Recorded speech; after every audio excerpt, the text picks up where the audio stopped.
Hi friends, welcome to 5 Minutes Talk YouTube channel. Here is iQOO Z9s 5G smartphone. In this video, you will learn how to bring power off menu to power button of your phone iQOO Z9s 5G.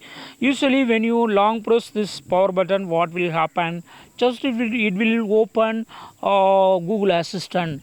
Okay, so if you would like to turn off this, and if you would like to bring power off menu here, yes, you can do it.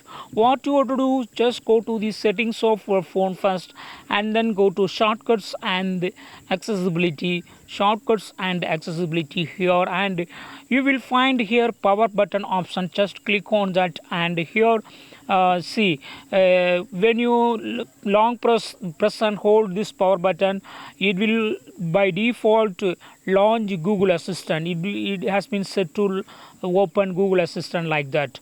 If you would like to bring power menu, just to click on this first button, launch power menu, so that hereafter if you long press this power button, you will have the power off menu. Yes, now you have brought power off menu to power button in your phone iQOO Z9s 5G.